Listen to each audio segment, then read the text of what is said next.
Magandang gabi po sa lahat ng mga viewers po natin.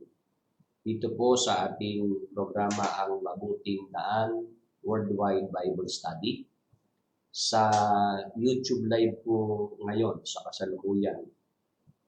Meron po kasi ngayong nagiging problema po ang connection sa Facebook.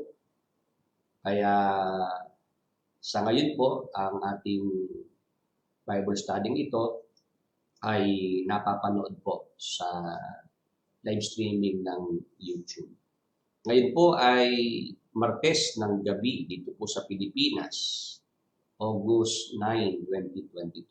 At sa kalooban ng Panginoong Diyos, tayo po ngayon ay muli pong nakapagsasagawa ng isang pag-aaral ng mga salita ng Diyos ng ating Bible study.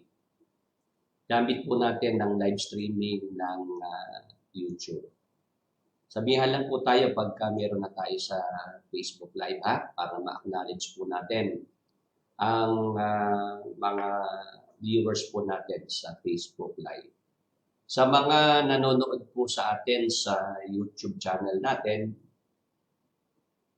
kung kayo po ay bago pa lamang po sa ating YouTube channel, kung pwede po ay mahingan kayo ng favor na kayo po ay mag-subscribe sa ating YouTube channel. Paki-like and share ang ating mga videos. Paki-click ang notification bell para po lagi po kayong mabigyan ng notification ng YouTube.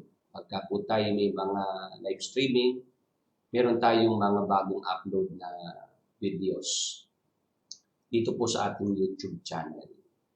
Doon naman po sa mga viewers po natin sa Facebook Live, yun pong ating Facebook page. Paki-like nyo lang po yung ating page, ang Mabuting Daan Worldwide Bible Study sa Facebook. Yan, nakabalik na po yung ating mga viewers sa Facebook. Meron po ngayong 6 sa kasalukuyan at 70 naman sa YouTube.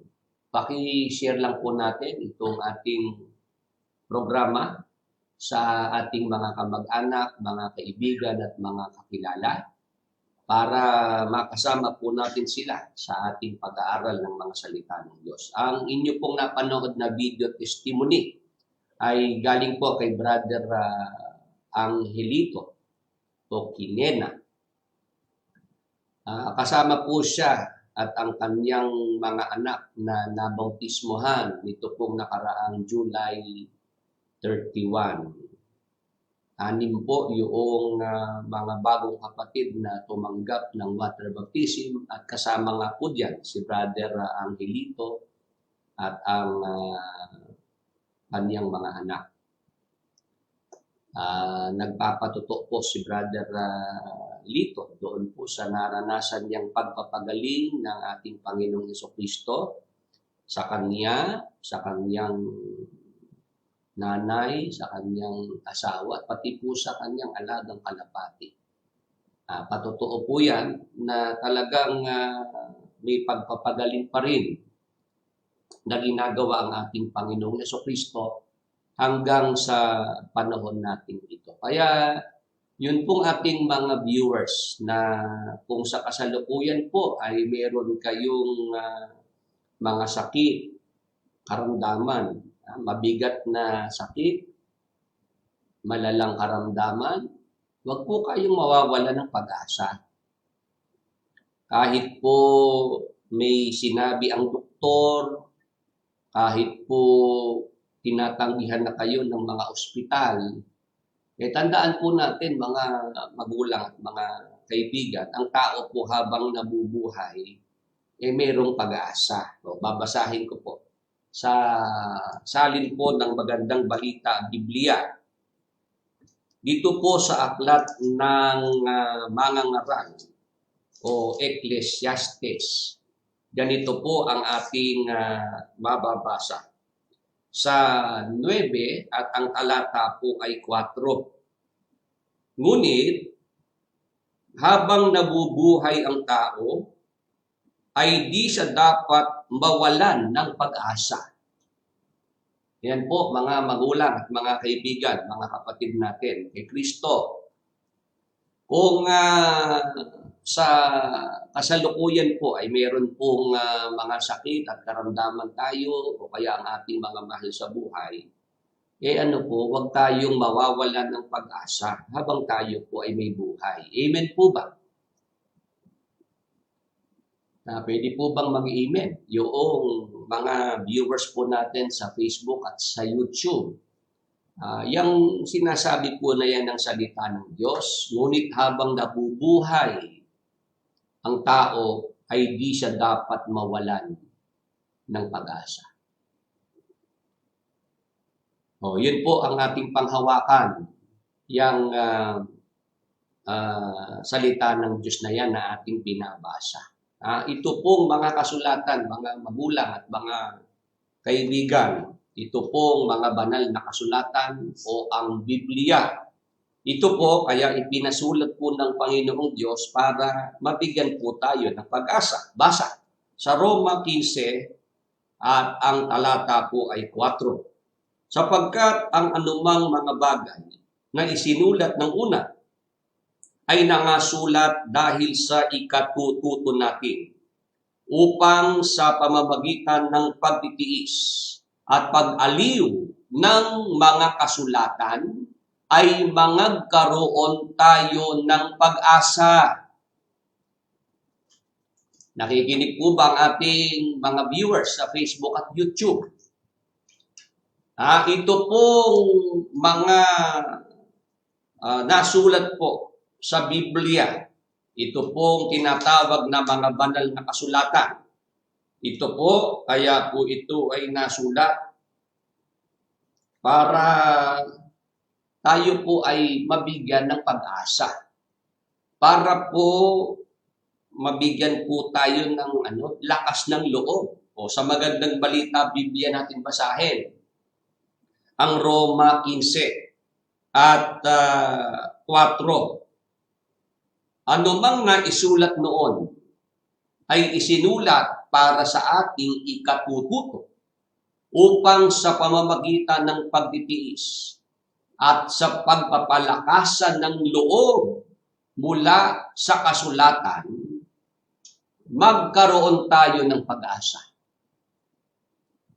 Yan po, mga magulang, mga kaibigan, mga kapatid natin kay Kristo. Kaya nga, ako po'y natutuwa.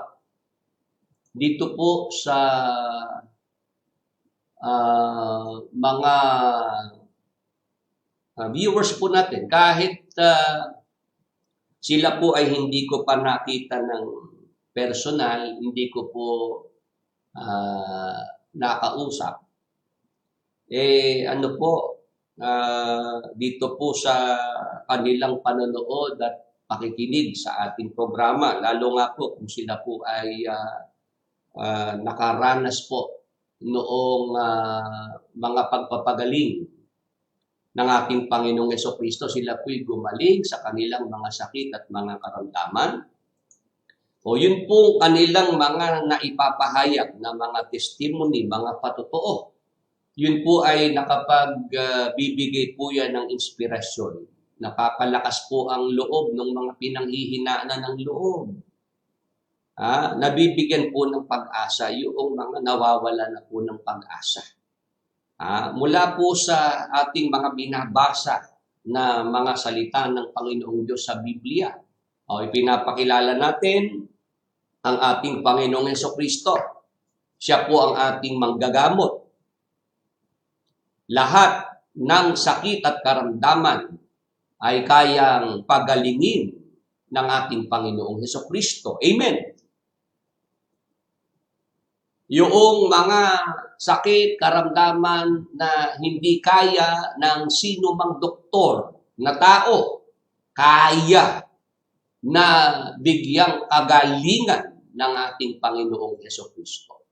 At marami na po ang mga sumampalataya dyan po sa aking mga binabasa na yan sa Biblia.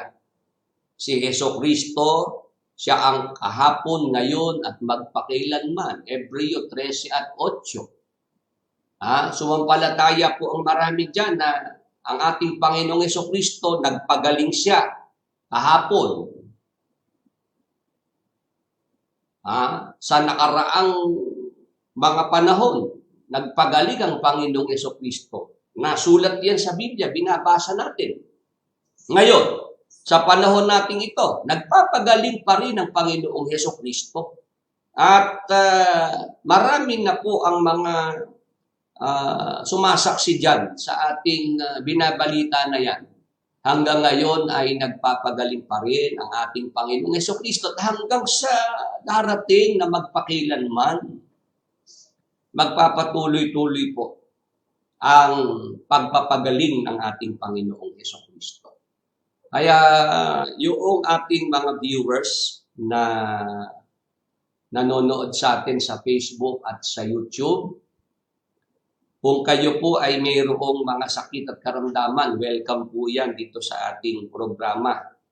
Meron po tayong mga tinatanggap na mga prayer requests. Pakibigay lamang po ang pangalan ng tao na may sakit at kung ano po yung sakit, karamdaman ng tao na nangangailangan po ng kagalingan mula sa ating Panginoong Hesukristo.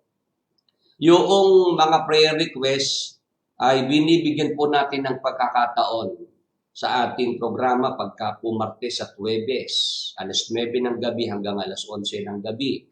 Binibigyan po natin ng pagkakataon yung inyong mga prayer requests sa pangalawang oras na po ng programa. Bago po magtapos ang ating programa, yung mga 10 minutes before 11 o'clock, doon po natin tinatanggap na yung mga prayer request ng ating mga viewers. Gayon din naman po kapag po linggo naman ng alas 9 ng umaga hanggang alas 11 ng umaga ang ating programa.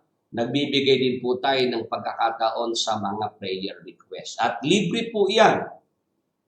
Wala po tayong sinisingil dito na bayad sa mga pinagpe-pray po natin para po sila tumanggap ng kagalingan mula sa ating Panginoong Hesukristo.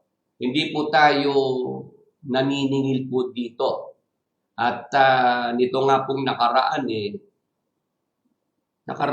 Miyerkules po, alas 8 pa lang ng umaga, mga 8:30 ng umaga, meron na pong bumisita po dito sa atin. Galing pa po ng Batangas, Santo Tomas, Batangas. Ayun, naipakita ko na po yan nung nakaraan na nagpunta po rito si Brother Mario Dorado na nangangalay ang kanyang leeg. Galing na siya sa doktor, hindi naman po nawala yung ngalay ng kanyang leeg. Nagpunta pa ng albularyo, wala rin pong nangyari. Kaya nung pumunta po rito at makaharap ko, sabi niya, Brother Willie, kailangan ko po talaga ng milagro. Ayun, yun po ang sinabi sa akin eh. Talagang milagro na lang po ang kailangan ko para po dito sa aking nararamdaman. Sabi ko, kung kayo sumasampalataya sa Panginoong Hesukristo, siya magpapagaling sa inyo, kapatid, hindi ako. Yun muna agad ang sinabi ko. Si Jesus Christ ang magpapagaling sa inyo at hindi ako. Nung siya po'y sumampalataya na kaya siyang pagalingin ng Panginoong Hesukristo, yun na.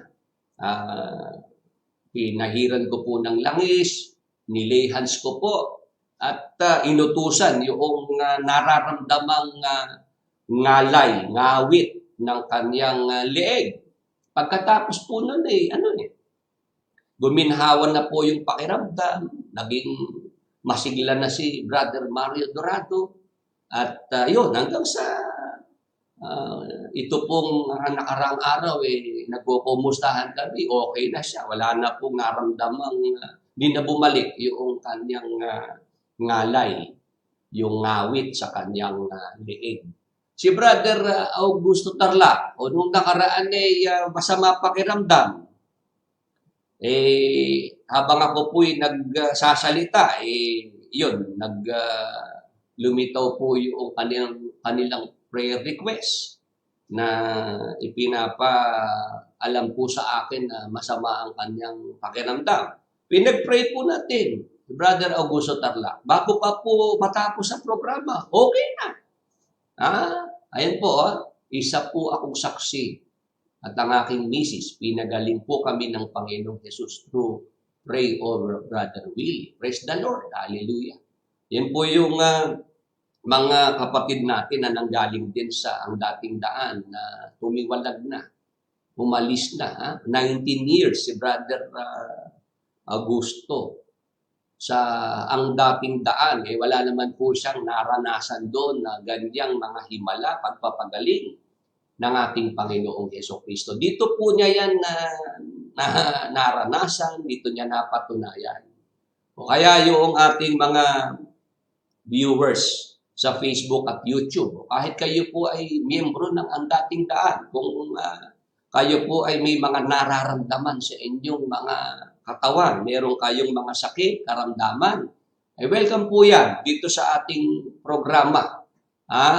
Ako po kasi noong araw na may nakapag-share sa akin ng video sa pasalamat sa Apalit, Pampanga, doon po sa consultation na ginagawa noon ni Brother Eli, may mga miyembro po doon na may mga sakit, may mga karamdaman, humihingi ng panalangin kay Brother Eli para po sila gumaling. Hindi man lang po sinubukan ni Brother Eli na ipanalangin para gumaling yung mga may sakit.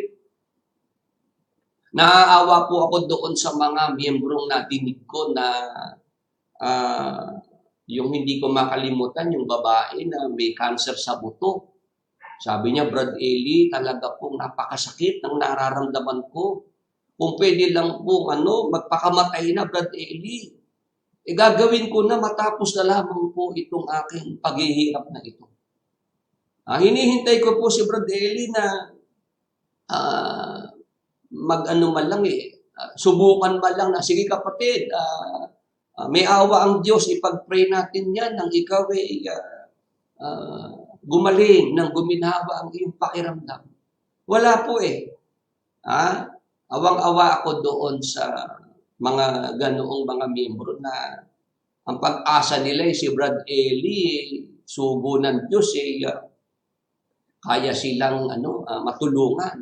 Sa Biblia po, mga magulang at mga kaibigan, ang mga sinugo ng Diyos, kagaya po ng aking binasa ng mga nakaraan, sa bagong tipan na po tayo mag-usap. Mula sa Panginoong Jesucristo, sa kanyang mga apostol, sa mga alagad ng Panginoong Jesucristo, ang mga sinugo ng Diyos, yung pangangaral nila, may pagpapagaling. Amen.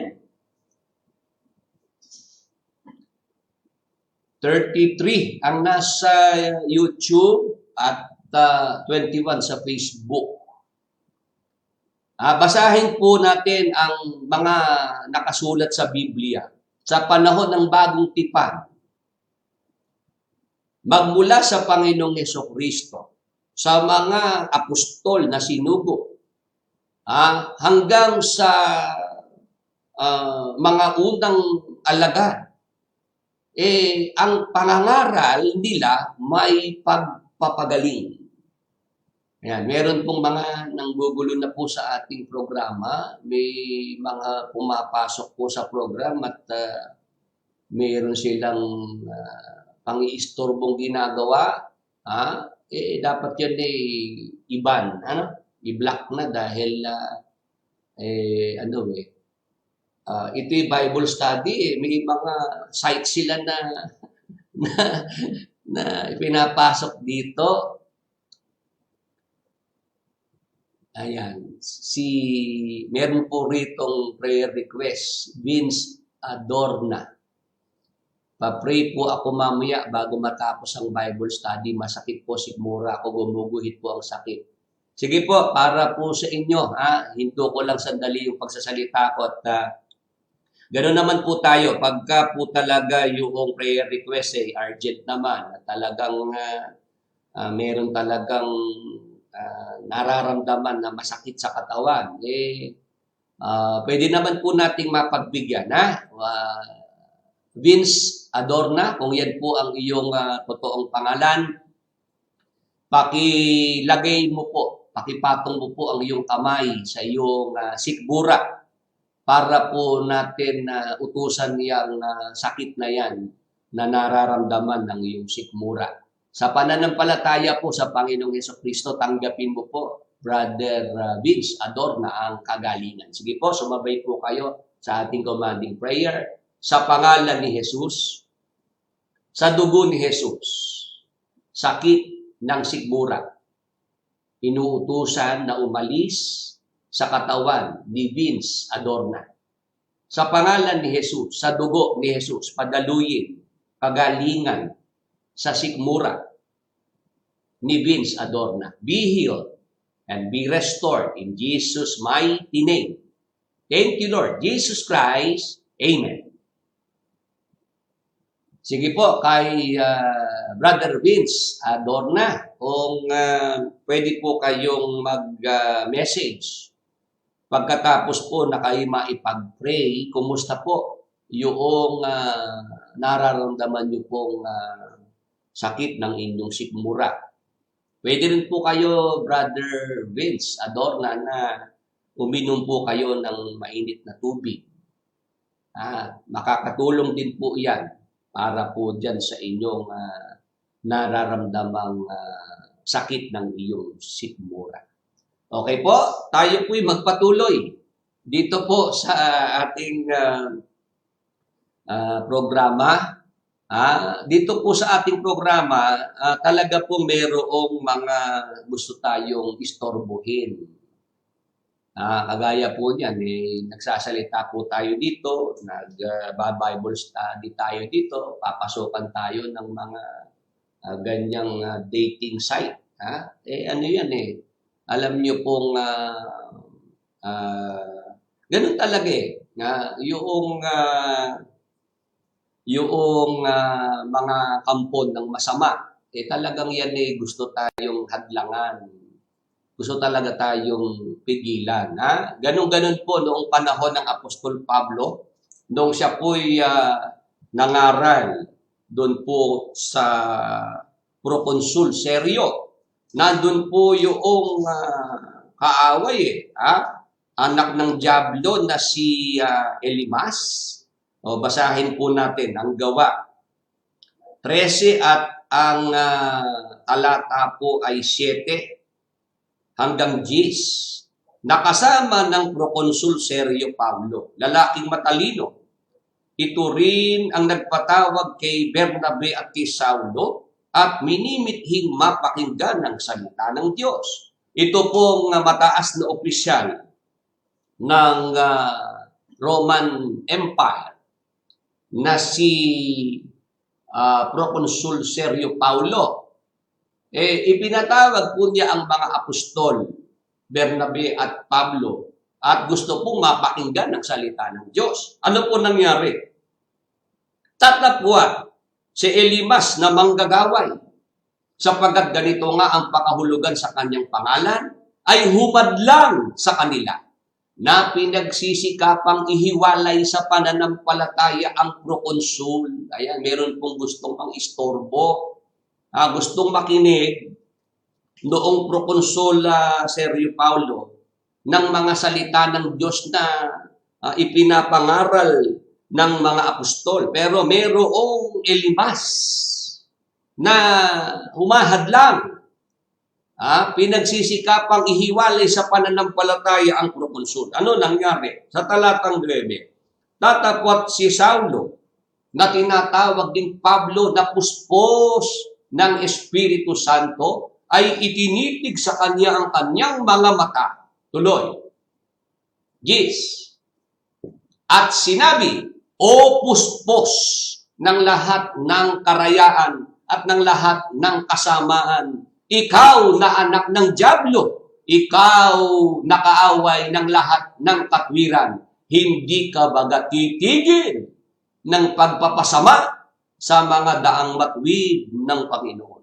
Yan po talaga yung nararanasan. Kapag ka ipinapangaral ang salita ng Diyos sa mga tao, meron pong mga kontra, may mga kaaway. Yung mga kaaway, yung mga kontra, ayon kay Apostol Pablo, yung si Elimas anak ng Diablo Ha? Kaaway ng lahat ng katwiran. Kaya nga dito po sa ating programa, hindi pa ako halos nag-uumpisa. Ako kasi nag-i-introduction pa lang. Meron na pong mga pumapasok para mang-istorbo, para guluhin yung mga kasama natin sa pag-aaral ng mga salita ng Diyos. Noong nakaraan, meron akong pinablock na rin dahil napapansin ko, yun po, kada pasok sa programa, ang gusto niya mangyari, yung kanya, yung interest niya, ang sa programa, yung mga gusto niya, ang mangyari. Pag nagtanong sunod-sunod na at hindi po niya alam ilagay sa tamang lugar yung kanyang sarili. Kung natatandaan niyo po nung nakaraang Huwebes ng gabi yun, di ba? May pumasok diyan. Sinagot ko na po yung isang tanong niya. Nagsunod-sunod na yung mga pagtatanong. Sabi ko, pagka puro tanong na lang niya ang aking sasagutin, bibigyan ng pansin, hindi ko matatapos yung aking paksa. Tama po ba? Naintindihan niyo po ba yung sinasabi ni Brother Willie? Hindi po ba ganda kasi na dito sa ating Bible study ito, mayroong gustong magmonopolya. Gusto pong rendahan po yung programa. Gustong siya ang, kumbaga sa sasakyan, hawakan ng manibela at sa kanyang direksyon na gustong dalhin. Sa direksyon na gusto niyang doon dalhin yung programa. I hope naiintindihan tayo ng ating mga viewers sa Facebook at YouTube. Ako po kasi ang host ng programa. Hindi po pwede at hindi ko papayagan yung gano'n na kung sino na labang po yung papasok dyan, tapos po'y hahatakin yung programa kung saang direksyon niya gustong dalhin. Naintindihan po ba ng ating mga viewers sa Facebook at YouTube? Kaya ako po talagang pagka nakita ko na hindi naman talaga ito nakikinig, ang gusto lang nito parang magpapansin sa mga kasama sa ating Bible study na marami siyang alam, kaya tanong ng tanong. Alam niyo po, napansin ko sa mga iba, magtatanong para po para maglagay ng paduda. Yung mga tanong nila naghahanap ng lusot para hindi makasunod. Hello? Meron pong ganong mga pag nagbasa ng Biblia, ang hinahanap sa Biblia, yung mali daw, yung mali. Yung kontra. Meron ganon, babasahin ng Biblia para hanapan ng mali. Para hanapin yung mga kontra-kontra daw na nakasulat. Meron pong mga nagbabasa ng Biblia, ang hinahanap yung lusot para hindi nila masunod yung nakasulat na ipinapagawa ng Diyos. O kagaya po nung nakaraan, mag-umpisa na tayo. Tinalakay natin yung tungkol sa pagbibigay ng ikapo, tithes, 10%. Naintindihan na po natin na meron palang dalawang klase ng pagbibigay ng ikapo na nakasulat sa Biblia. Ano po yung dalawang klase na yan? Meron pong mandatory tithes, obligatory tithes. Meron naman po ay voluntary tithes. Ngayon, yung nakaraang sinasabi ko po na pumasok sa programa na nagtanong, paano pagka mahirap? Yun ba makapagbibigay ng ikapo? Sinagot ko na hindi hadlang ang kahirapan para hindi ka makapagbigay. Kasi yung babaeng bao, yung babaeng biyuda, doon po sa Marcos 12:41, patuloy, ang ibinigay nga noong babaeng bao, buong ikabubuhay niya. Kusang loob, buong ikabubuhay, ibinigay noong babaeng bao. Ang kanyang ipinagkaloob sa ating salapi, ang katumbas piso. 2 tig 50 sentimo. Sa Magandang Balita, Biblia. Ipinakita ko na yung pinasok na tanong, paano pagka mahirap, makapagbibigay ba ng ikapo? Ang binasa ko, mahirap na biyuda, nagbigay, kusang loob, buong ikabubuhay, hindi lang 10 bahagi. Tama po ba? Basahin ko na. Lumapit naman ng isang biyudang mahirap at naghulog ng 2 tig 50 sentimo. Tuloy. 43. Tinawag ni Jesus ang kanyang mga alagad at sinabi sa kanila, sinasabi ko sa inyo, ang inihandog ng biyudang iyon ay higit na marami kaysa inihulog nilang lahat. Tuloy, sapagkat ang lahat ay nagkaloob ng bahagi lamang ng kanilang kayamanan. Ngunit ang ibinigay ng biyudang iyon, bagamat siya'y mahirap, ay ang buo niyang ikinabubuhay. Yan po yung binasa ko. Dahil tinatanong ako, paano kung mahirap, makapagbibigay ba ng ikapo? O ang binasa ko, mahirap na biyuda. Ang ibinigay, hindi ikapo.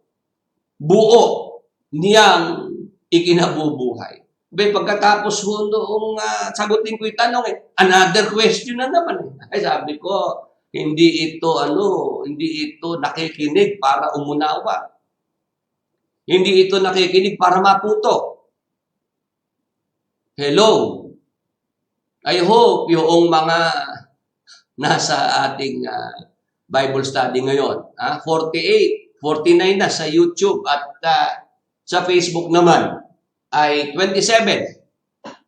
I hope kayo po kaya narito ngayon sa ating Bible study kasi gusto po ninyong makipag-aral ng mga salita ng Diyos at gusto po ninyong matuto. Tama po ba? May kausap po ba si Brad Willie? Pwede po bang mag-comment po kayo dyan? Malaman ko lang kung kayo po'y nakikinig. Iwasan po natin na pagka po yung discussion, yung talakayan ay ongoing na. Sabi ko naman sa inyo, yun namang mga itatanong nyo dyan, hindi ko naman yan pwede po mapagbigyan sa oras po ng ating programa. Pwede naman kayong mag-message ng inyong mga tanong bago po matapos ang ating programa. Kasabay ng mga prayer request para sa susunod nating programa, doon po natin mabigyan po ng pagtalakay. Pagka ang ginagawa po noong mga pumapasok sa programa natin, habang ako po'y nagdi-discuss, tanong ng tanong, pagbigyan ko po yung isang tanong, susunod-sunurin na. Hindi naman ako tama yung gano'n na ang gusto po kontrolin yung ating programa. Hindi maayos yung gano'n. Ngayon, ipagpatuloy po natin itong ating tinatalakay tungkol po sa pagbibigay ng ikapo. Si Brother Willie po ay hindi tutol kapag po ang pagbibigay ng ikapo ay sa paraang kusang loob. Pagka voluntary tithing ang ating ginagawa, ang ating pong ehemplo ay ang ginawa ni Abraham, ang ginawa po ni Jacob. Kusang loob na nagbigay ng 10 bahagi. Sina Abraham at Jacob. Yun po ang ating pamarisan bilang mga Kristiyano. Amen po ba? Mag-amen naman po yung mga nasa Facebook, nasa YouTube. Tayo po'y nagre-repaso, nagre-review ng kaunti para po sa pagpapatuloy po ng ating tinatalakay. Kusang loob na pagbibigay ng ikapo. Yan ang pwede nating i-practice. Ako po ay tutol doon sa mga pastor na pagka itinuturo na po yung paksa tungkol sa ikapo, inuobliga yung mga miyembro at may pananakot pa. Ano yung pananakot ng mga pastor sa mga miyembro? Pag hindi nagbigay ng ikapo, ninanakawan mo ang Diyos. At ikaw ay susumpain ng Diyos. Hello? Familiar po ba ang ating mga viewers dyan po sa ganyang mga pagtuturo na yan ng mga pastor? Na-experience nyo na po ba na kayo ay napakinggan nyo po ang isang pastor na tinatalakay po ang tungkol sa tithes, pagbibigay ng ikapo, na kapag hindi ginagawa yung pagbibigay ng ikapo, ikaw ay nagnanakaw sa Diyos at ikaw ay susumpain ng Diyos. Ayan. Kaya yung mga miyembro po na na natatakot doon po sa sinasabi ng pastor, magbibigay ng ikapo kahit mabigat sa loob nila. Tama po ba? Bakit? Kasi tinakot ng pastor Ninanakawan mo kapatid ng Diyos at ikaw ay susumpain ng Diyos. Sige ka, malulugi negosyo mo. Sige ka, magkakasakit ka o kaya ang sino man sa miyembro ng iyong pamilya. Kesa ikaw ay gumastos sa ospital, di ibigay mo na yung ikapo. Ang sinasabi ng mga pastor, kapag ka ikaw ay nagbibigay ka ng ikapo, ito, pagpapalain ka ng Diyos.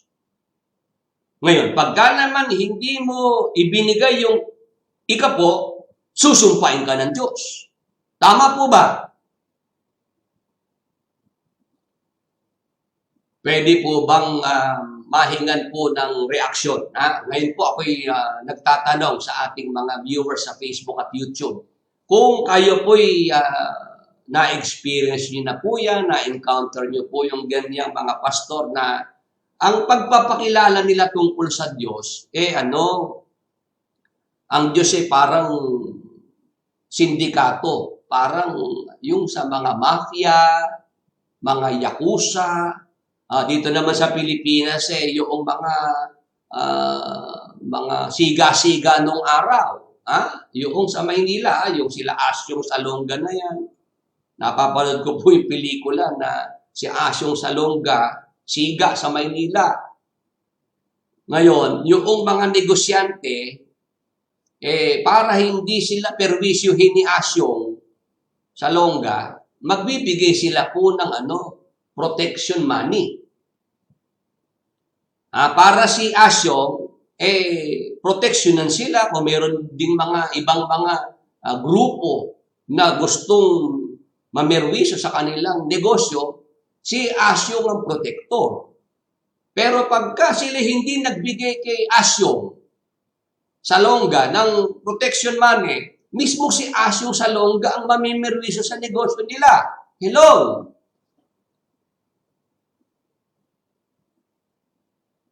May kausap po ba si Brad Willie ngayong gabi? 45 sa YouTube at 28 sa Facebook. Pwede po bang mag-comment yung mga viewers po natin kung naintindihan niyo po yung sinasabi ko? Ganyan po kung papaano i-picture ng ibang mga pastor ang Diyos. Ang Diyos, magbigay ka ng ikapo, pagpapala. Pag hindi mo ibinigay, susumpain ka ng Diyos. Kaya nga po, ang nakikita nating kahalintulad, kagaya yung mga sindikato ng mafia, ng mga yakuza, yung mga kagaya po noong mga nakaraang panahon dito sa Pilipinas, may mga gangster, may mga siga-siga na nangungulekta sila. Pagka hindi ka nagbigay doon sa kanilang mga hinihingi, sila mismo ay peperwisyuhin ang negosyo mo. O ngayon, interesado po ba ang ating mga viewers ngayong gabi na maliwanagan yan? Pwede ho bang mag-message ng interesado para alam ko naman po kung okay sa inyo itong ating tatalakayin?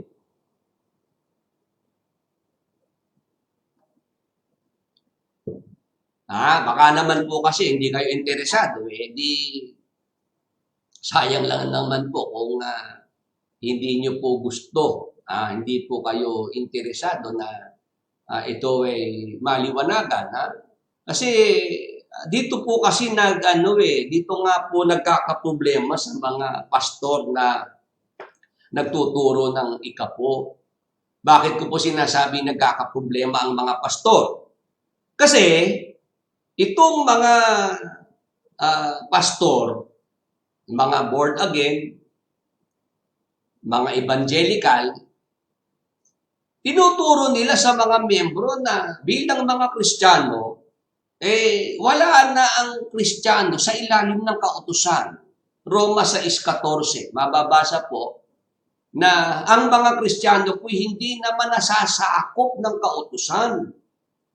Ito pong nakasulat, sapagkat ang kasalanan ay hindi makapaghahari sa inyo, sapagkat wala kayo sa ilalim ng kautusan, kundi sa ilalim ng biyaya.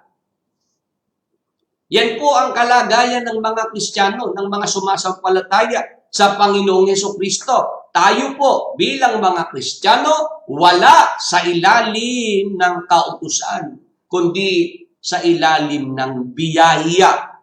Ang katunayan po, sa Galacia 5:18, inulit po yan ng Apostol Pablo. Tatapwa, kung kayo'y pinapatnubayan ng Espiritu, ay wala kayo sa ilalim ng kautusan. Nakikinig po ba ang mga nasa Facebook at nasa YouTube?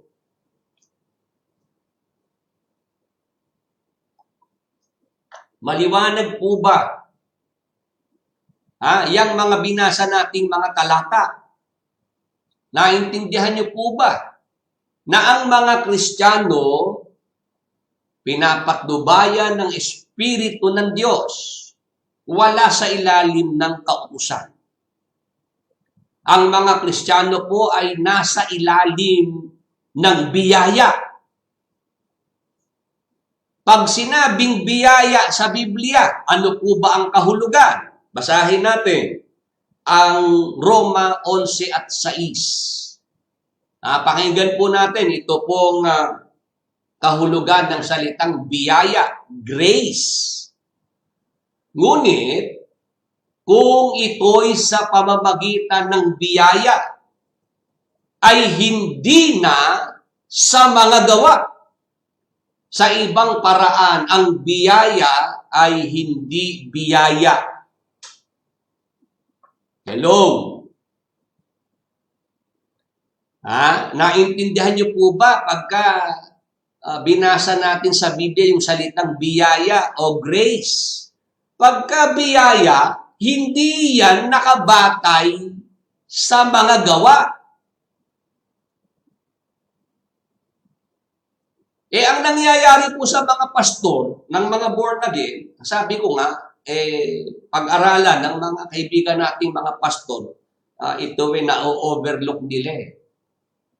Bakit pagdating sa kaligtasan, alam ituro ng mga kaibigan nating pastor na ang kaligtasan, yan ay biyaya ng Diyos yan. Hindi yan sa pamamagitan ng gawa. Pag sinabing biyaya, hindi nakabatay sa gawa.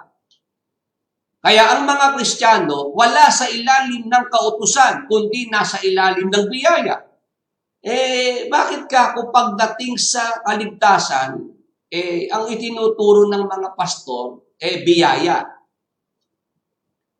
Naligtas sa pamamagitan ng biyaya. Ha? Naligtas ang mga Kristiyano dahil sa biyaya ng Diyos. Ngayon, pagdating naman sa ikapo, ang mga pastor bumabalik sa kautusan. Nagkakaintindihan po. Babasahin ng Malakias 3 Gs. 3:8 hanggang Gs. Pag hindi nagbigay ng ikapo, nagnanakaw sa Diyos, susumpain ng Diyos. I hope yung mga viewers po natin sa Facebook, YouTube, nakukuha yung punto ko. Dapat maging consistent ang mga pastor. Pagka itinuro natin ang tungkol sa biyaya ng Diyos, dapat naka-stick tayo sa biyaya ng Diyos. Ang nangyayari, salvation is by grace. Ngayon, pagdating naman sa tithes, ang pagtuturo ng tithes ay batay sa kautusan.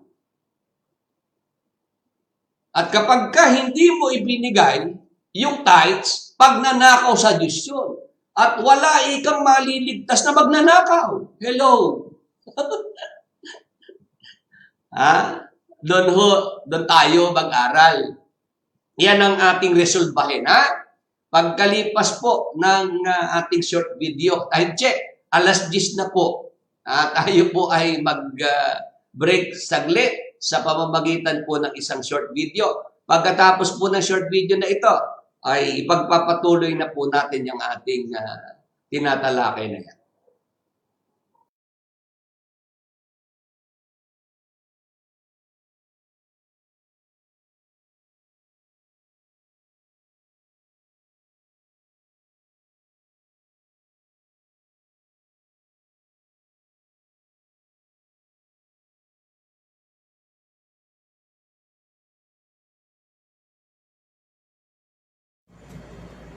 Magandang araw po mga kapatid. Short video lang po. Ngayon ay April 21, 2022. Short video, pagpapasalamat po sa Panginoong Hesus. Doon po kasi sa pangyayaring napanood ko yung paksa ng kapatid na Willie sa pagpapagaling. Naniwala ako ron, kaya sinubukan ko. Taka ako kasi agad-agad nawala yung pinakiusap kong maalis sa akin, yung may mga ugat kasi ako dito sa kanan ko, lumilitaw siya tapos masakit siya. Yun, agad-agad nawala yun. Kaya sabi ko salamat sa Panginoong Hesus sa isang himala yun para sa akin.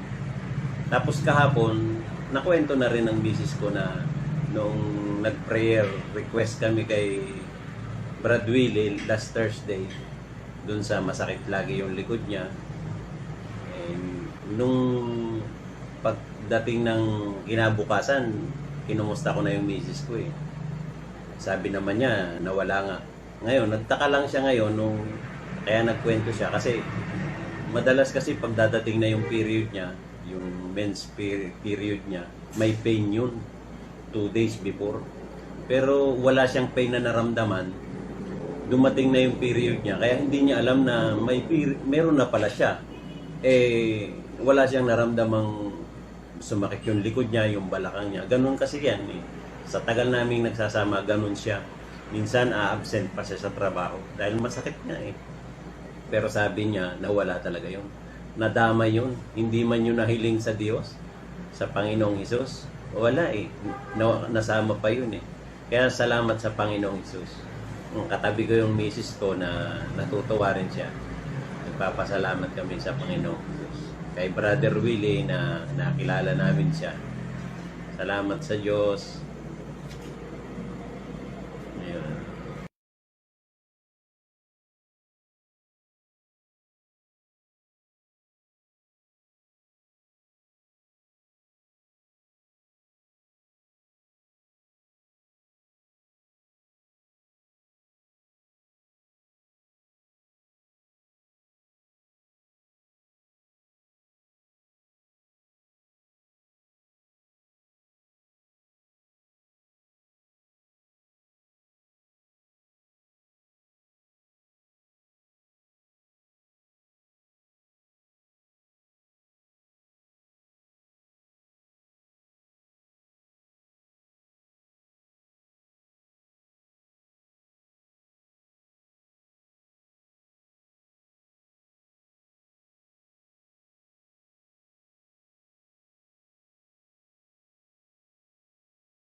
Muli po magandang gabi sa lahat ng mga viewers po natin sa Facebook Live, YouTube Live, dito po sa ating programa, ang Mabuting Daan Worldwide Bible Study. Ngayon po ay Martes ng gabi, August 9, 2022. Tayo po ay nasa pangalawang oras na po ng ating programa.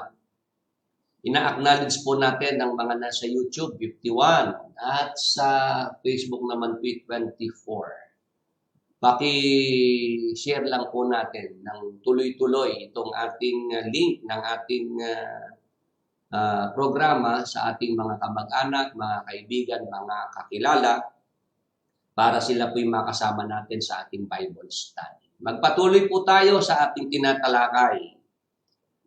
Yung ating mga kaibigang pastor sa mga born again, ay atin pong reviewin po natin yung ating mga tinuturo. Pagdating sa kaligtasan, okay naman po yun na ang pagtuturo, ang kaligtasan po ay sa biyaya ng Diyos. Kasi yun ang mababase sa Efeso 2:5.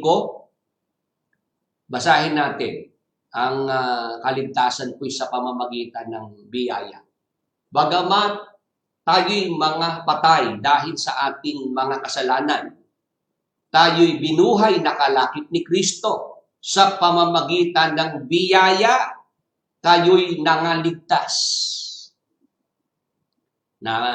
Napansin niyo po, mga magulang at mga kaibigan, ang kaligtasan po ng mga Kristiyano, ayon po sa binasa nating sulat ng Apostol Pablo, sa pamamagitan ng biyaya, kayo'y nangaligtas. Yung biyaya, grace sa English, sa salin po sa magandang balita Biblia, ito po'y kagandahang loob ng Diyos. Basahin natin sa magandang balita Biblia yung Efeso 2:5. Kagandahang loob po ng Diyos. Kaya po tayo ay nagkaroon ng kaligtasan. Tayo'y binuhay niyang kasama ni Kristo noong tayo'y mga patay pa dahil sa ating pagsuway. Naligtas nga kayo dahil sa kanyang kagandahang loob. Amen? Mag-amen naman po yung mga nasa Facebook, nasa YouTube, naintindihan po na yung salvation, it is by grace. Yung kaligtasan, dahil po yan sa biyaya o kagandahang loob ng Diyos. Amen? Ngayon, pag sinabing biyaya o kagandahang loob, hindi po yan nakabatay sa gawa. O basahin po natin yung Roma 11:6. Magandang balita Biblia. At kung iyon ay dahil sa kanyang kagandahang loob, maliwanag na iyon ay hindi dahil sa gawa. Sapagkat kung ang ginawa ng tao ang siyang batayan, hindi na iyon masasabing kagandahang loob. Nakakasunod po ba ang mga viewers po natin sa Facebook at YouTube? Pagdating po sa usaping kaligtasan, papaano po nagkaroon ng kaligtasan ng mga Kristiyano? Yan po'y dahil sa biyaya ng Diyos, dahil sa kagandahang loob ng Diyos. Ang biyaya o kagandahang loob, ang sabi po rito, kung iyon ay dahil sa kanyang kagandahang loob, maliwanag na iyon ay hindi dahil sa gawa. Sapagkat kung ang ginawa ng tao ang siyang batayan, hindi na iyon masasabing kagandahang loob. Kaya ito po sana ang ating matandaan at mapansin na rin ng ating mga kaibigang pastor. Pagdating po sa ating mga Kristiyano, sa usapang kaligtasan, kaya tayo may kaligtasan dahil po sa biyaya ng Diyos. At bilang mga Kristiyano, wala tayo sa ilalim ng kautusan. tayo po'y nasa ilalim ng biyaya. Amen. Roma 6:14, Galacia 5:18, binasa ko na po yan. Ang mga Kristiyano wala sa ilalim ng kautusan, nasa ilalim ng biyaya. Ang napapasin ko lang po sa ating mga kaibigang mga pastor, bakit nga pagdating sa tithes or ikapo, bakit ang pagtuturo ng mga pastor, yung pag-iikapo, ang kanilang pagtuturo, batay sa kautusan. Bumabalik sila sa kautusan. At naroon nga po yung pananakot. Pag binasa yung Malakias 3:8 hanggang 10, may pananakot na pagnanakaw sa Diyos, ang hindi pagbibigay ng ikapo, at walang magnanakaw na maliligtas. At dito sa lupa, pag hindi mo ibinigay ang ikapo, susumpain ka ng Diyos. Kaya ang nangyayari, ang Diyos ng Biblia, dahil sa ganyang mga pagtuturo ng mga pastor, parang kapareho na lang nga po noong mga sindikato, yung mga mafia na yan, yung mga yakuza, yung mga nagsiga-siga noong araw dito sa Pilipinas na hihingan ka ng lagay noong protection money. Pagka nagbibigay ka ng protection money, sige, tuloy mo negosyo mo, protektahan nila, proteksyonan. May pag hindi ka nagbibigay sa kanila, sila mismo ang manggugulo, mamemerwisyo sa negosyo mo. Tama po ba? Hello? Sana may mga mag-participate. Hindi naman tayo naghahadil dito. Baka ho kayo nasanay doon sa walang kakwenta-kwentang hadil na ginagawa noong inyong bagong leader. Balita ko hindi na tumatapak sa apalit yun Puro sa Bataan na lang para ma-promote yung kanyang camp adventure. Ang nakarating sa aking balita hindi na po sa Apalit, Pampanga ngayon ang sentro ng gawain nila sa Bataan na. Lalo pang napalayo. Lalo pang napalayo dahil para dayuhin yung camp adventure, nandun yung kanilang bagong leader. Ngayon, sa huddle po yung gano'n na hindi kinakausap yung mga listeners, yung mga viewers. Dito po, sa Facebook at YouTube, ako po nagtatanong. Nakikipag-interact po ako para alam ko kung yun bang aking tinatalakay ay nasusundan, nasusubaybayan at naiintindihan. Pwede po bang magkaroon ng magbigay ng reaction itong ating mga viewers sa Facebook at YouTube? Bago ko po ituloy-tuloy, kasi mahirap naman pong magtutuloy-tuloy ako ng pagsasalita, pero wala lang pala, hindi naman po pala naiintindihan ng ating mga viewers. Paki-refresh lang itong ating meron talagang patuloy po ng gugulo dito sa programa.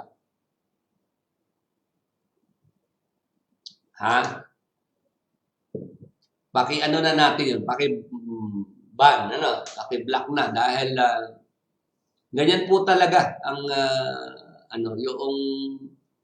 yung mga desperado kasi wala sila hindi sila makasagot dito po sa mga issues natin sa kanilang mga turo, sa kanilang mga aral. Kaya nang-iistorbo, gugulo na lamang po yung mga fanatics. Ngayon, yung mga kasama po natin sa ating Bible study, gusto ko po malaman kung nakukuha niyo po yung punto, naintindihan niyo po yung sinasabi ko na ito yung nagiging pagkakamali ng mga pastor ng born again. Mga kaibigan natin sila. At nakakasalamuha din natin sila. Pagdating po sa tithes, alam nila yung stand ko dyan. Sabi ko sa mga kaibigan nating pastor, as long na yung tithes ay voluntary, okay sa akin yan. Ang hindi ako okay sa akin, yung mandatory, yung obligatory tithes na babalik tayo sa Old Testament, ang ating gagamitin ay yung kautusan para ituro yung tithes. Tapos nandyan pa kako yung merong pananakot na pag hindi nagbigay ng ikapo, pagnanakaw yun sa Diyos. At walang maliligtas na magnanakaw. At susumpain ng Diyos. Yung mga hindi nagbibigay ng ikapo, magkakasakit ka kapatid. Pag hindi ka nag-ikapo, yung negosyo mo, malulugi yan pag hindi ka nagbigay ng ikapo. Kaya para ikaw ay pagpalain ng Diyos, para ikaw ay maging healthy, ang ikaw at pamilya mo, mag-tithes ka. Ganon ang kondisyon Kaya ito nga yung ginagamit kong halimbawa, yung mga sindikato na yakuza sa Japan, mafia, yung mga nagsiga-sigaan dito sa Pilipinas noong araw, nangungulekta sila ng mga protection money. Pag hindi ka nagbigay, noong hinihingi nila, sila mismo ang namemerwisyo sa negosyo mo. Ganun ba ang Diyos? Tinatanong ko po yung ating mga viewers, ganun ba ang pagkakilala niyo po sa Diyos? Kagaya na ang mga sindikato na yan, na bigyan mo ng protection money hinihingi, okay ka sa kanila. Bibigyan kanila ng proteksyon. Pag hindi ka na nagbibigay, sila mismo gagawan ka na ng masama. Ito yung gusto ko pong bigyan ng pagliliwanag. Pagdating po sa kaligtasan, dapat consistent. Sa biyaya, tayo po kaya nagkaroon ng kaligtasan. Efeso 2:5, balikan natin. Ito po ang ating mababasa sa sa Tagalog na Biblia, yung sa Matandang Salin. Bagamat tayo mga patay, dahil sa ating mga kasalanan, tayo'y binuhay na kalakip ni Kristo. Sa pamamagitan ng biyaya, kayo'y nangaligtas. Ngayon, tuloy natin sa talatang 8. Sapagkat sa biyaya, kayo'y nangaligtas sa pamamagitan ng pananampalataya. At ito'y hindi sa inyong sarili, ito'y kaloob ng Diyos. 9. Hindi sa pamamagitan ng mga gawa upang ang sino man ay huwag magmapuri. Maliwanag po ba yan sa atin? Mga magulang at mga kaibigan, mga kapatid kay Kristo, kaya po tayo may kaligtasan. Hindi naman dahil sa meron tayong ginawa Kaya tayo mayroong kaligtasan dahil yan sa biyaya o kagandahang loob ng Diyos. Amen. Ang kaligtasan po ay hindi nakabatay sa mga gawa. Hindi sa pamamagitan ng mga gawa upang ang sino man ay huwag magmapuri. Kaya bilang mga Kristiyano, dapat ang ating matutunan, ang ating kaligtasan, kaya tayo mayroong kaligtasan, hindi dahil sa ating mga gawa. Hindi yung mga ginawa natin. Ang dapat nating makita, yung ginawa ng tagapagligtas. Amen. Amen po ba? Ang dapat na magbigyan ng emphasis, ang ginawa ng Diyos, ang ginawa ng ating tagapagligtas, ang ating Panginoong Hesukristo. Kaya meron tayong kaligtasan. Amen. Sinugo ng Diyos Ama ang kanyang bugtong na anak na si Jesus Christ Kaya nagkaroon tayo ng kaligtasan. Amen.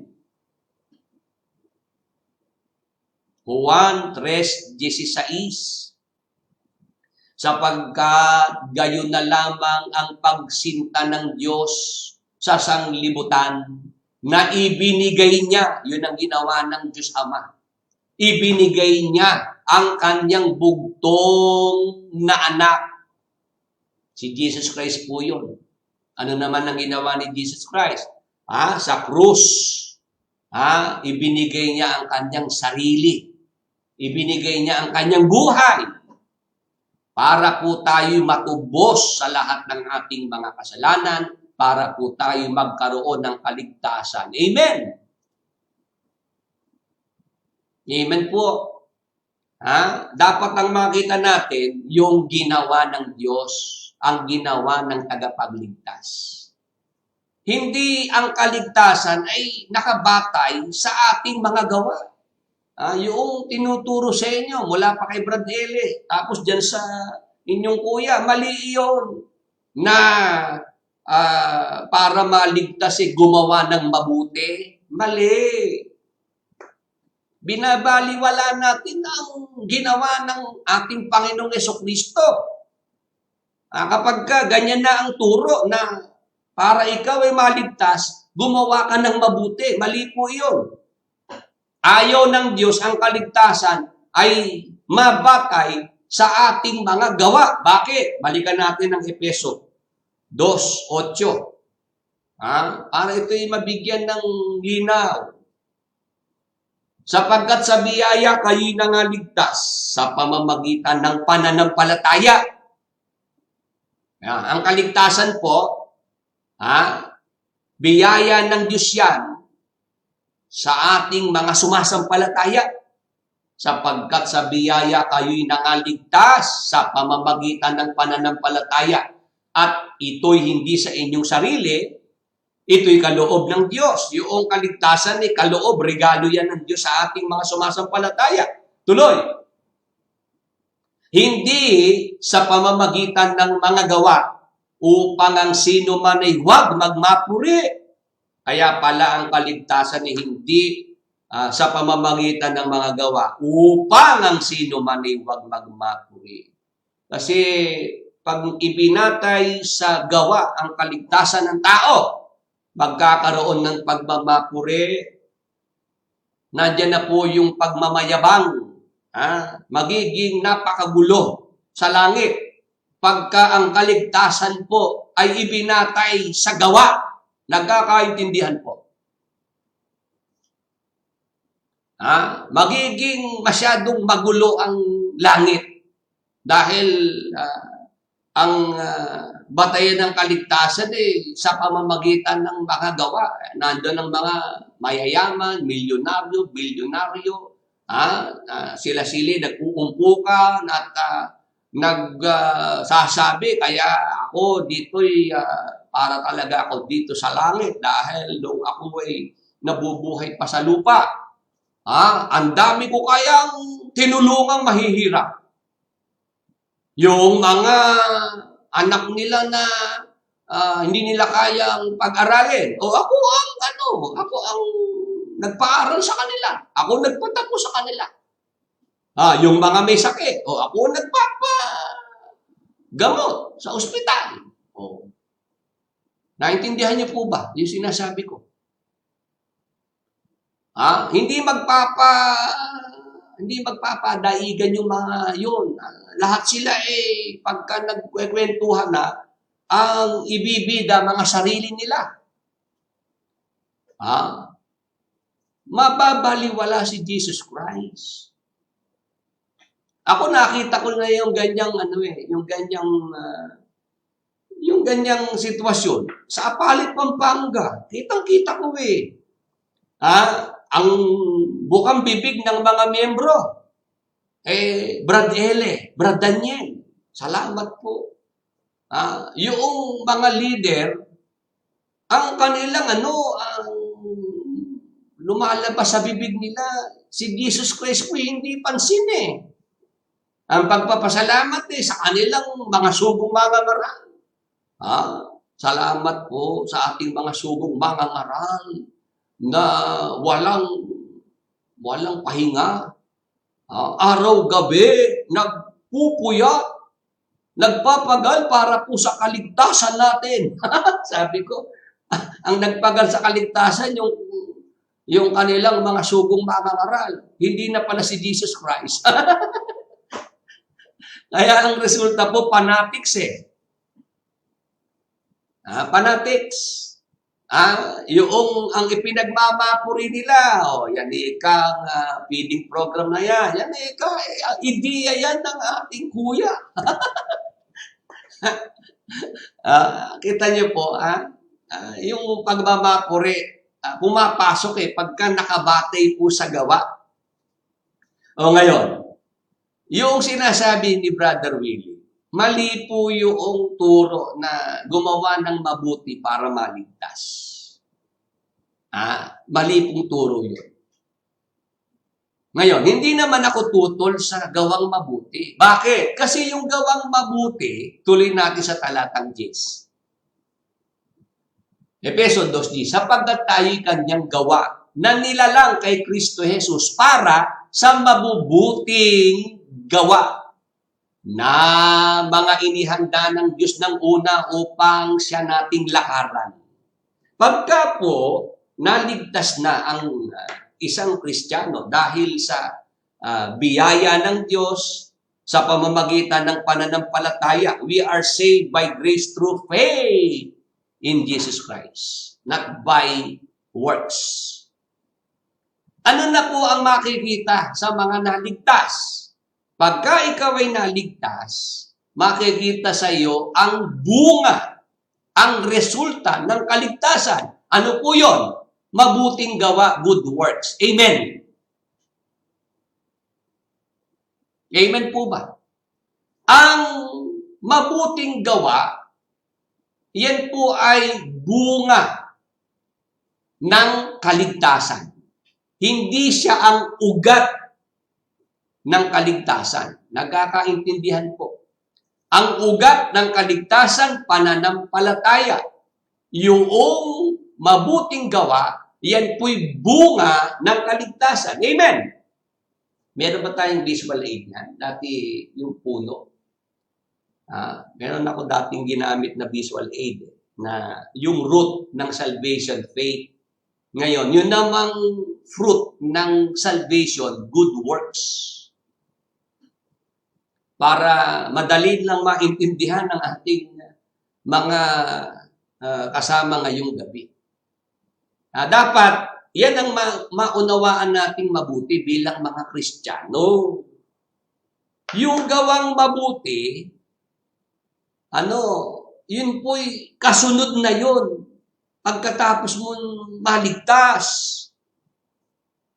Later na yung gawang mabuti, hindi pwedeng mauna yung gawang mabuti, tapos ang kasunod kaligtasan. Nagkakaintindihan po ba? Mag-amen naman yung naintindihan. Dapat mauna muna ang kaligtasan. Papaano po magkakaroon ng kaligtasan? By faith in Jesus Christ. Ngayon, pag may kaligtasan na, eto na ang susunod. Gawang mabuti na. Binabaliktad po yan. Binabaliktad po yan ng iba. Kasama niya si Brad Eli. Kasama yung kuya. Ang tinuturo sa mga miyembro, gumawa tayo ng mabuti para tayo maligtas. Kasi hahatulan daw sa gawa. Babasa ng talata sa Biblia, hindi naman naiintindihan. Apokalipsis 20:12, yung mga patay na hinatulan ayon sa kanilang mga gawa, hindi naman mga Kristiyano yon. Nakita ko ang mga patay, malalaki at maliliit, na nangakatayo sa harapan ng luglukan at nangabuksan ng mga aklat at nabuksan ng ibang aklat na siyang aklat ng buhay. At ang mga patay ay hinatulan ayon sa mga bagay na nasusulat sa mga aklat, ayon sa kanilang mga gawa. Nagkamali niya si Brad Eli, ina-apply sa mga Kristiyano yan. Hindi naman mga Kristiyano yung tinutukoy dyan Naman! Naman, paano naging most sensible creature si Brad Eli? Hindi na unawaan na yung mga binabanggit ditong patay, mga nanggaling na sa Hades, sa impyerno, dahil mga hindi sumasampalataya sa Panginoong Jesucristo. At lahat ng mga patay na ito, patay spiritually, buhay sila physically, pero patay ang tawag dahil mga hiwalay sa Diyos. Amen! Walang relasyon sa Diyos. Walang kaugnayan kay Jesus Christ. At ang mga patay na ito, sila po yung mga ihahagis, ibubulid sa dagat-dagatang apoy. Nagkakaintindihan po. Hindi mga Kristiyano yung nakita dyan ni Apostol Juan. Kasi ang mga Kristiyano, dahil sumasampalataya kay Jesus Christ, wala nang anumang hatol. Roma 8:1. Ngayon nga'y wala nang anumang hatol sa mga nakay Kristo Jesus. Amen! Mag-amen naman po ang ating mga viewers sa Facebook, YouTube na naintindihan niyang kaligtasan. Yung mga fanatics, naku, sabi ko sa inyo, itapon nyo na sa basurahan yung mga natutunan nyo kay Brad Eli. Na kayo hinihikayat, gumawa tayo ng mabuti para maligtas. Gumawa tayo dahil sa gawa tayo hahatulan, mali. Ang mga Kristiyano po, kaya merong kaligtasan.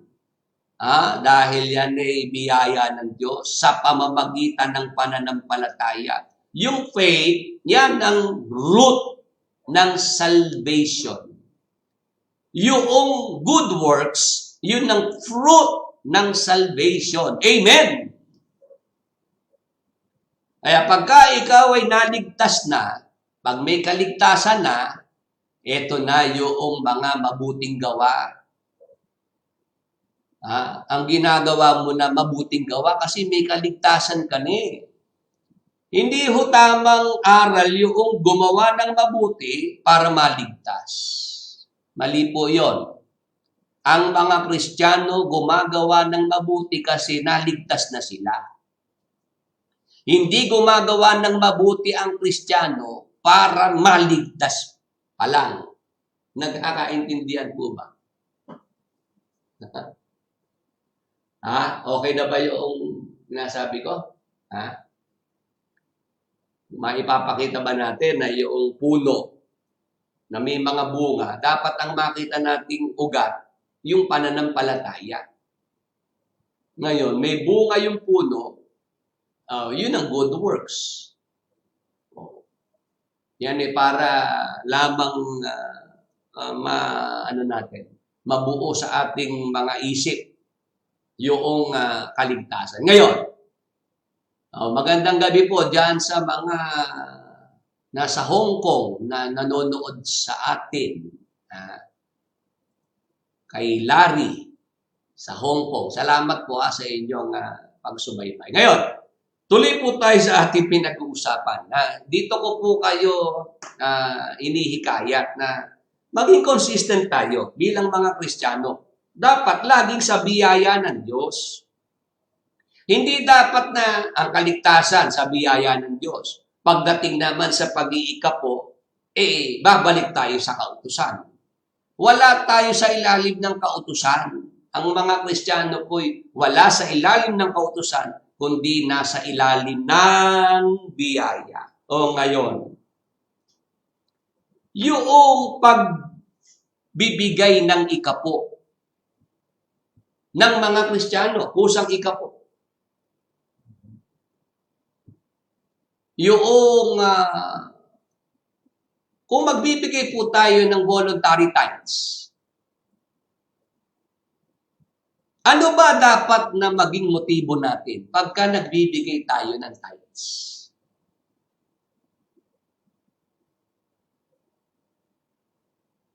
Interesado po ba?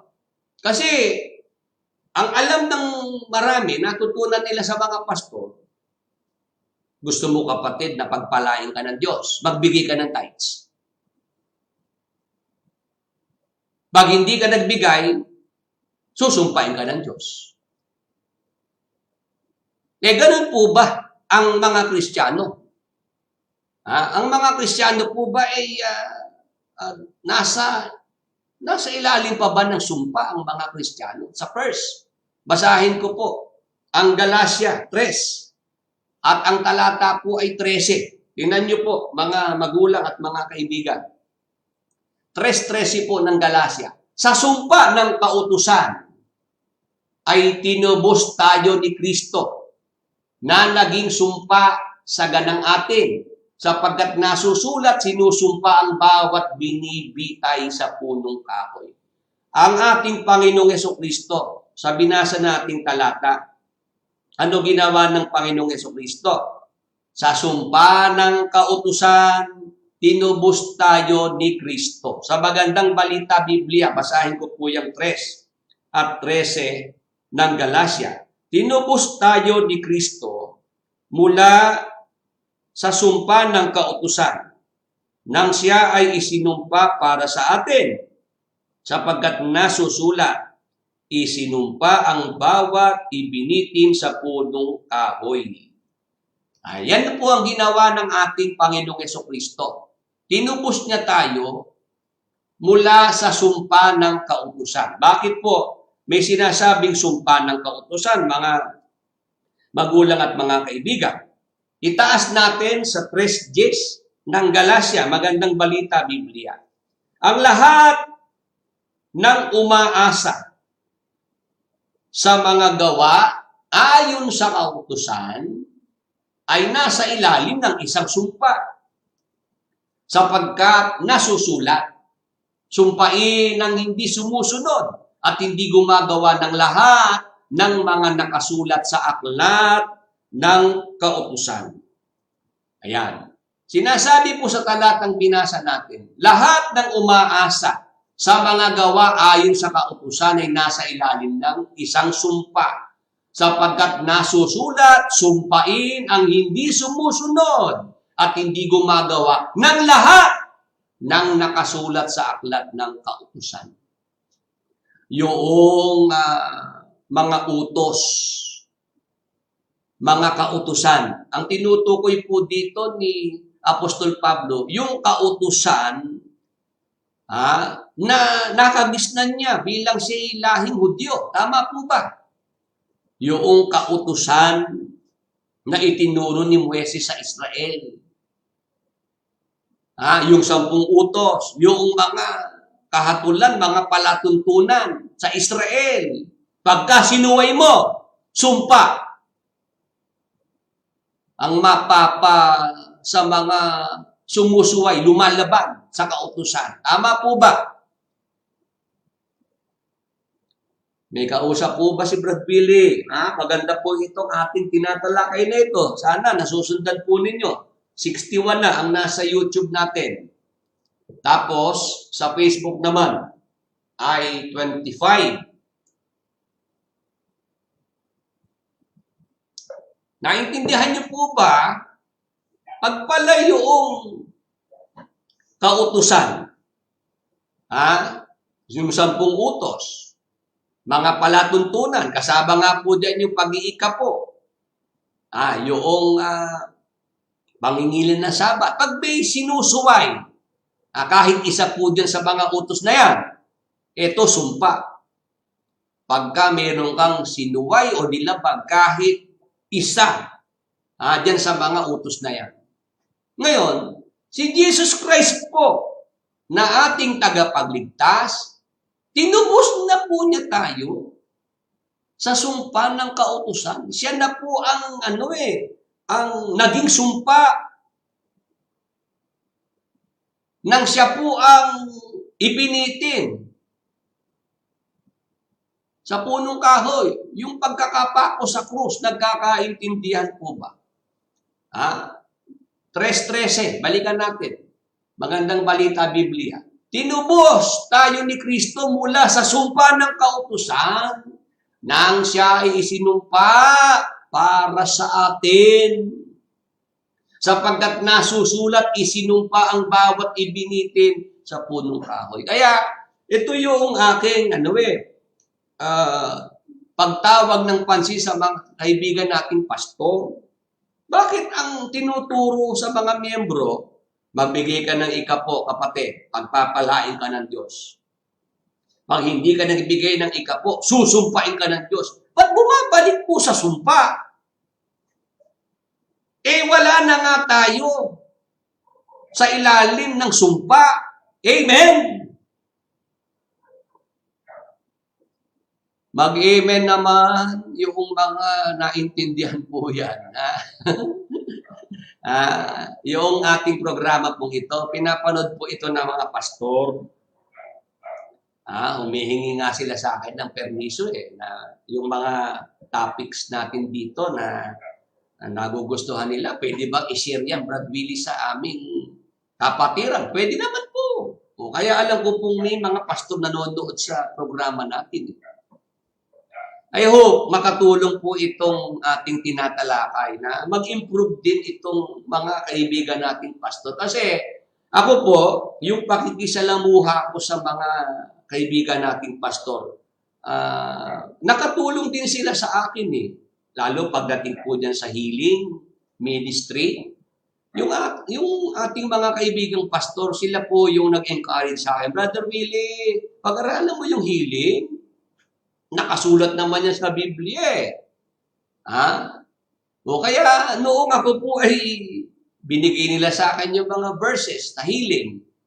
Sumampalataya ako dun sa mga nabasa ko na tuloy-tuloy ang mga himala ng Panginoong Jesucristo, ang Holy Spirit, nagbibigay ng mga kaloob.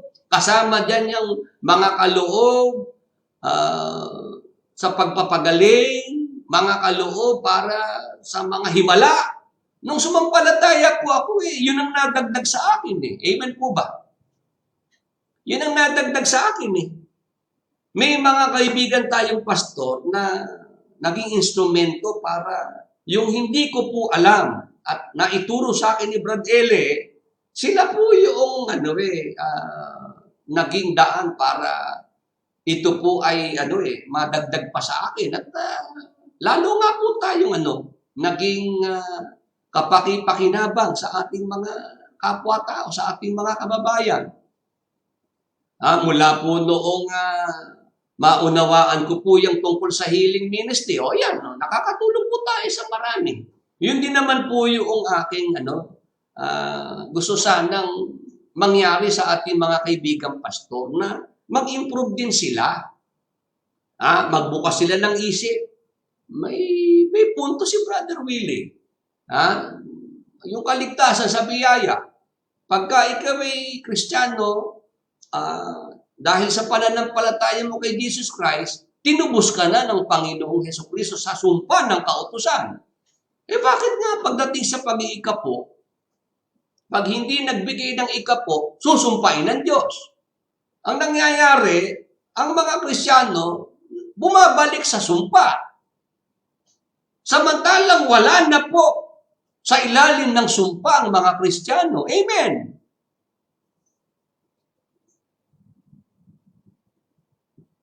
Ano po ang punto rito ni Brother Will? Bilang mga Kristiyano, wala tayo sa ilalim ng kautusan. Kaya pagka ang pag-uusap ay ikapo, hindi dapat ibatay sa kautusan. Hindi dapat ang batayan malakyas 3 Gs. Hindi dapat ang ituro ang Diyos. Pagka nagbigay ka ng ikapo, pagpapalain ka niya. Pag hindi ka nagbigay ng ikapo, ninanakawan mo ang Diyos at susumpain ka ng Diyos. Sa Israel yan, na mga nasa ilalim ng kautusan. Amen. Ang mga Israelita, pag meron silang sinuway, nilabag, kahit isang kautusan, ito ang sumpa.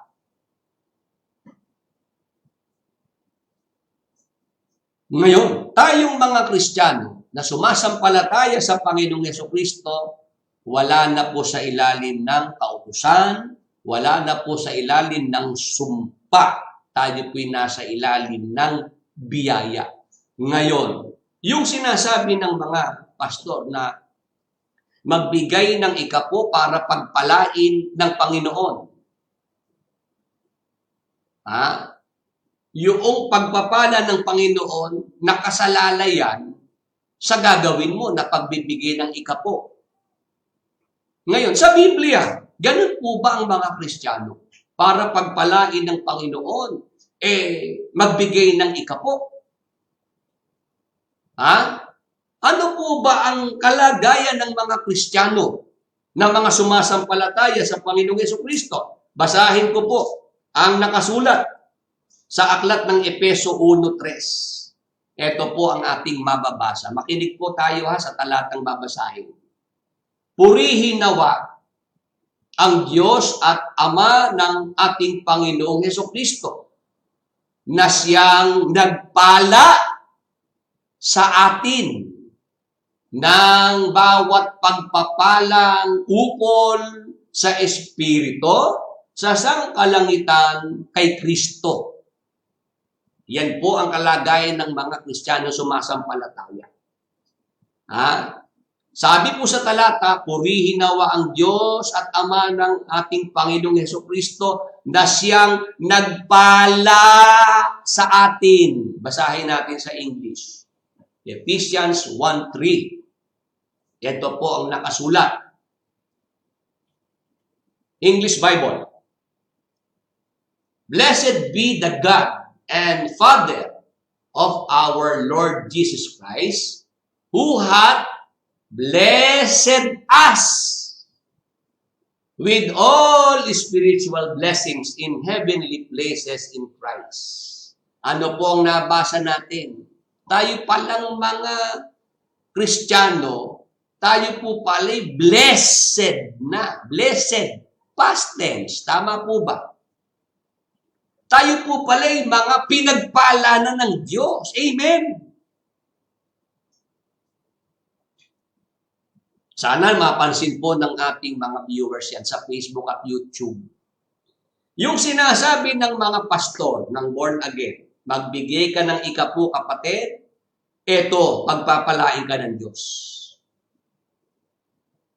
Ang dapat palang maunawaan natin, tayong mga Kristiyano, sa pamamagitan ni Jesus Christ, nung tayo sumampalataya kay Jesus Christ, tayo po'y blessed na, mga pinagpala na. Amen.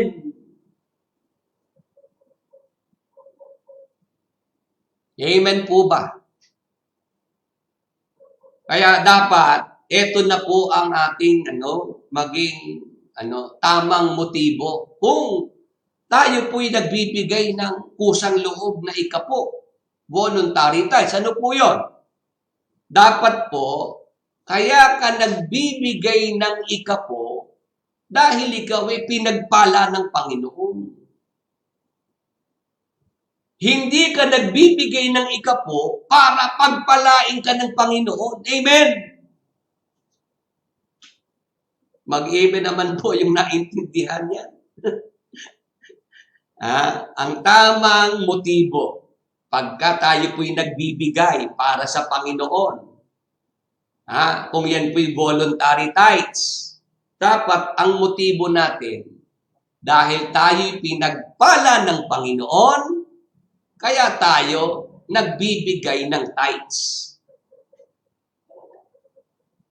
Hindi yung kaya ka nagbibigay ng ikapo kasi ang hinahabol mo yung pagpapala ng Panginoon. Nagkakaintindihan po ba?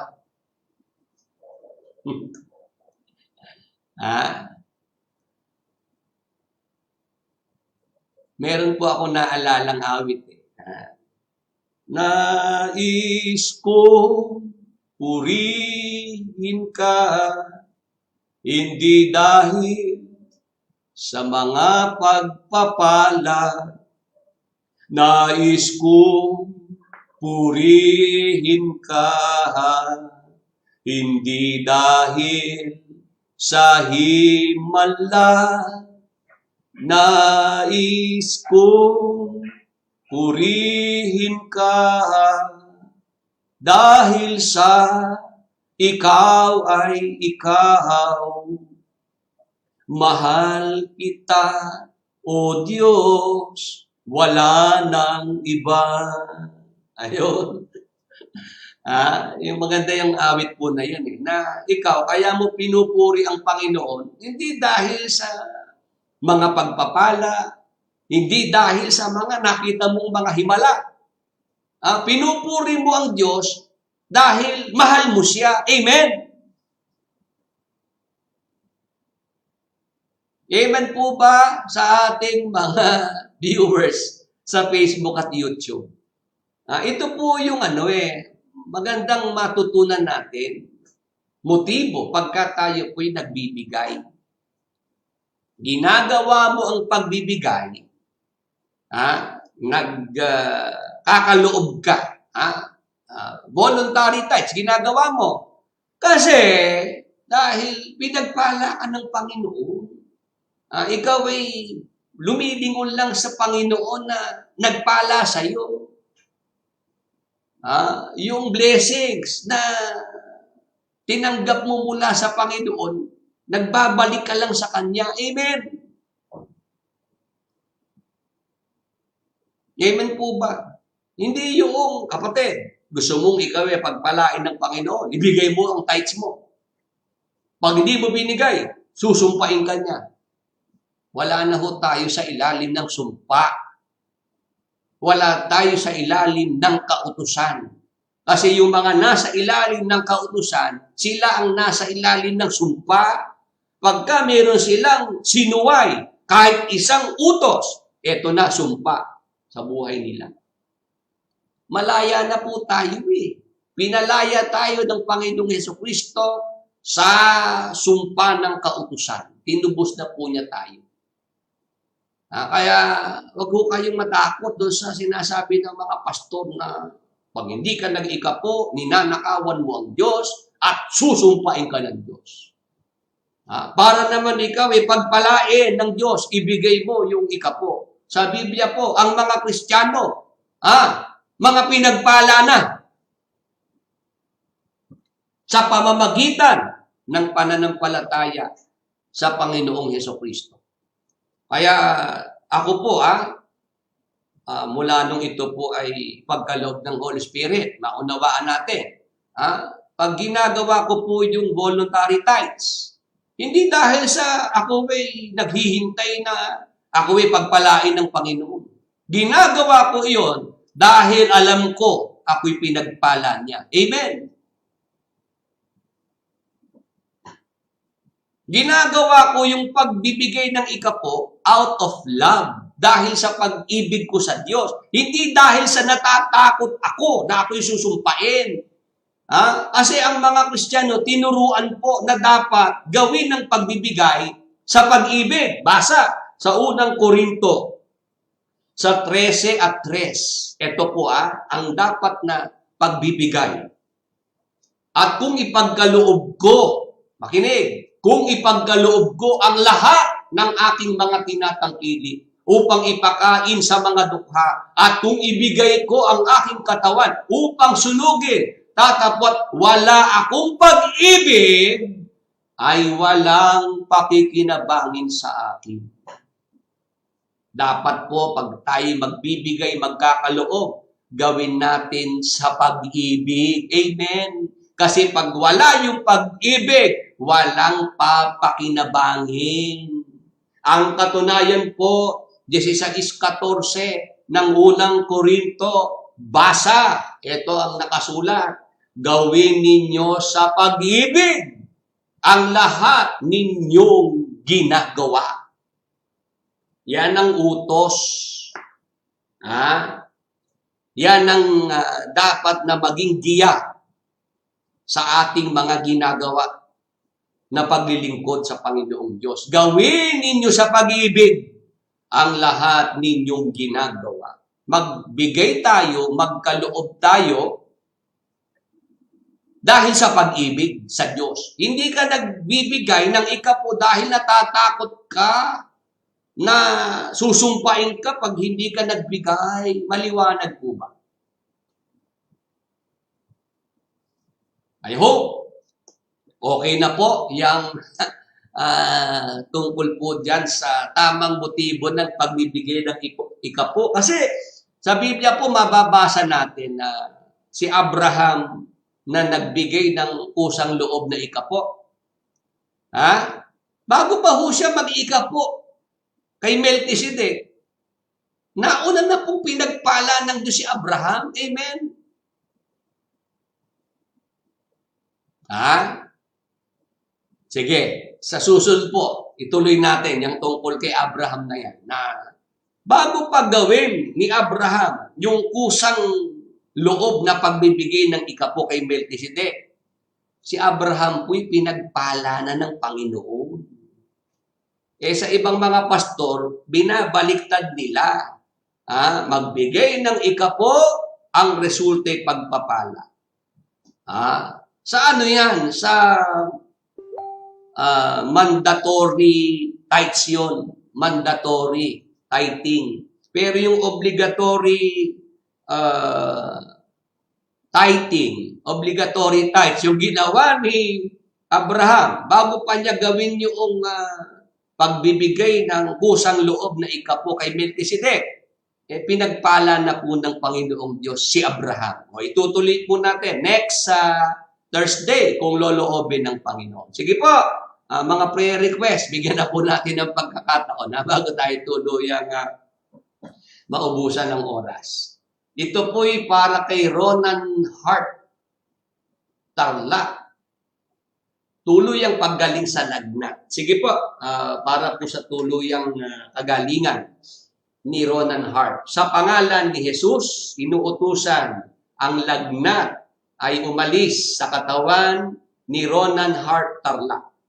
Sa dugo ni Jesus, lubos na kagalingan ay pagkaloob sa buong katawan ni Ronan Hart Tarlac. Be healed and be restored in Jesus' mighty name. Thank you, Lord Jesus Christ. Amen. Ito po bang pinag-pray natin kanina na yung sikmura niya ay sumasakit? Kumusta na po? Kung nandyan pa po yung pinag-pray natin kanina na sumasakit ang sikmura. Baka pwede po kayong update. Next, prayer request. Para kay John Trinidad, body pain and chest pain. Okay po, pag-pray natin. Sa pangalan ni Jesus, inuutusan ang body pain, chest pain ay umalis sa katawan ni John Trinidad. Sa pangalan ni Jesus, sa dugo ni Jesus, ipagkaloob, kagalingan sa buong katawan ni John Trinidad. Be healed and be restored in Jesus' mighty name. Thank you, Lord Jesus Christ. Amen. Meron pa rito sa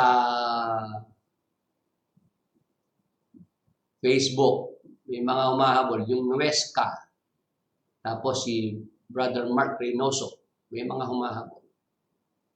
Dito naman, Sister Ellen Medina. Sige po, Sister Ellen Medina, pakipatong po ang kamay ninyo sa inyong dibdib na may bukol. Sige po. Sa pangalan ni Jesus, inuutusan, bukol sa dibdib ay malusaw sa katawan ni Eleanor Medina.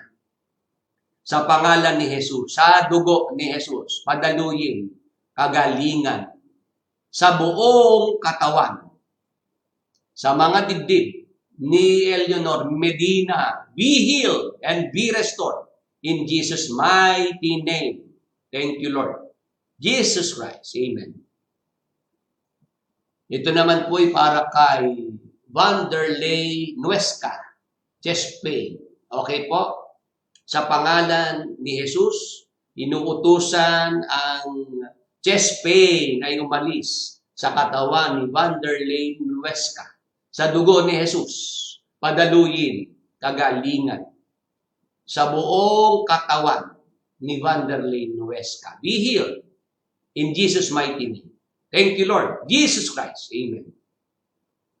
Kay Brother Mark Reynoso naman, masakit ang ulo at sinisipon. Okay po, Brother Mark, paki-lay hands mo po ang iyong ulo, ha? Sa pangalan ni Jesus, inuutusan sakit ng ulo sipon ay umalis sa katawan ni Mark Reynoso sa dugo ni Jesus. Ipagkaloob kagalingan sa buong katawan ni Brother Mark Reynoso. Be healed in Jesus' mighty name. Thank you, Lord Jesus Christ. Amen. Yung pinag-pray natin kanina, noong sumasakit ang tiyan, ano nga pangalan doon? Kung nandyan pa, pwede po ba yung kanginang nagpa-prayer request na masakit yung sigmura? Kumusta na po, kapatid? Yung inyong yung Vince Adorna. Nandyan pa ba si Vince Adorna? Sa YouTube siya ngayon no? Sana kung nandyan siya, mag-message. Malaman natin dito na kung maayos na ba yung kanyang kondisyon. Sige po, yung mga naririto sa programa, bago po tayo tuluyang magpaalam, sumabay na lamang po kayo sa ating gagawing commanding prayer. Kayo na po ang magsabi kung anong sakit yan na uutusan nating umalis sa ating katawan, sa ating mga mahal sa buhay. Sa pananampalataya po natin sa ating Panginoong Jesucristo, aalis po yung mga sakit na yan, karamdaman na yan sa ating mga katawan. Tatanggapin po natin ang kagalingan. Huwag lang po kayong matatakot, huwag kayong magkakaroon ng mga alinlangan. Sister Ellen Medina, yung minessage ko po sa inyo, huwag kayong magkakaroon ng mga doubts, yung fear. Yan po ang kalaban ng pananampalataya. Yung mga nabanggit ko na yan. Tapos, matutunan nyo pong maging masayahin. Mag-alis po ng sama ng loob, ng galit sa puso. Matutong magpatawad. Yan po, mga makakatulong yan para po tayo ay gumaling sa ating mga sakit at mga karamdaman. Okay po? Sige po, tayo po'y sumabay sa pagtataas ng ating mga kanang kamay at sa pananampalataya po, utusan natin yan. Mga sakit at karamdaman. Kayo na po magsabi kung yan ay diabetes, yan may hypertension, sakit sa puso, sakit sa baga, sakit sa bato, COVID-19, dengue, kung ano man pong tawag dyan sa mga sakit na yan. Sige po, sa pangalan ni Jesus at sa dugo ni Jesus, inuutusan na umalis sa ating mga katawan, sa ating mga mahal sa buhay, anumang sakit at karamdaman. Sa pangalan ni Jesus, sa dugo ni Jesus, ipagkaloob, kagalingan, kasiglahan, kalakasan, dumaloy sa ating mga katawan at sa ating mga mahal sa buhay. Be healed and be restored in Jesus' mighty name.